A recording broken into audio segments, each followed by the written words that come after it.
ਸਤਿ ਸ਼੍ਰੀ ਅਕਾਲ, ਨਮਸਕਾਰ ਤੇ ਆਦਾਬ। मैं हाँ हरजिंद मांगड़ ते तुसीं देख रहे हो इंडोस टीवी। स्वागत है जी सारिਆਂ ਦਾ। कोरोना वायरस कारण बहुत ही माड़ी स्थिति बनी हुई है। भावें कि कुछ देशों 'ਚ ਹਦਾਇਤਾਂ ਦੇ ਨਾਲ लॉकडाउन खोल दिता गया ਅਤੇ ਕੁਝ 'ਚ ਅਜੇ ਵੀ ਜਾਰੀ ਹੈ। कोरोना ਦੇ ਹਾਲਾਤਾਂ ਦੇ ਕਾਰਨ ਕਈ ਲੋਕਾਂ ਦੀ ਜੌਬ ਚਲੇ ਗਈ, ਬੇਘਰ ਹੋ ਗਏ ਤੇ ਉਸ ਤੋਂ ਬਾਅਦ ਉਹਨਾਂ ਨੂੰ ਭੁੱਖੇ ਰਹਿਣ ਦਾ ਡਰ ਸਤਾਉਣ ਲੱਗਾ। ਇੱਕੋ ਹੀ ਇੱਕ ਉਮੀਦ, ਗੁਰੂ ਘਰ, गुरु का लंगर।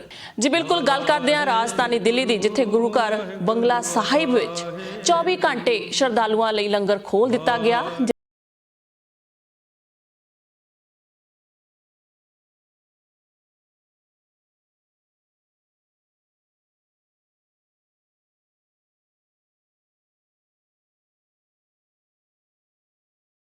दिनों च दिल्ली गुरु घर बंगला साहिब दे विच 40,000 लोगों लिए लंगर तैयार किया जाता है। पर जदों लॉकडाउन की स्थिति बनी है, कोरोना वायरस के हालात बने ने, तो भुखे लोगों की गिनती 40,000 तो 80,000 हो गई। तो फिर उस तो बाद 1 लाख तो हुण देखते देखते 3 लाख ते जा पुजी है।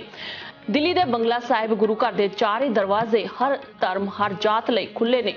खासकर सिख धर्म च गुरुआं वल्लों दर्शाए मार्ग सारे मनुखां दी जात एक है ते गुरु दा लंगर सारे धर्मां लई है।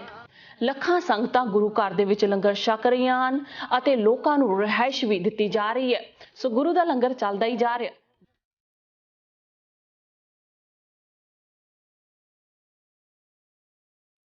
दो परसेंट कही जाण वाली कौम अज ਲੱਖਾਂ ਭੁੱਖੇ ਲੋਕਾਂ ਦਾ ਢਿੱਡ ਭਰ ਰਹੀ ਹੈ। ਸੋ ਆਪ ਮੁਹਾਰੇ ਨਿਕਲ ਜਾਂਦਾ ਧੰਨ ਤੇਰੀ ਸਿੱਖੀ, ਧੰਨ ਸਿੱਖੀ ਦਾ ਨਜ਼ਾਰਾ। ਇਜਾਜ਼ਤ ਦਿਓ, ਧੰਨਵਾਦ।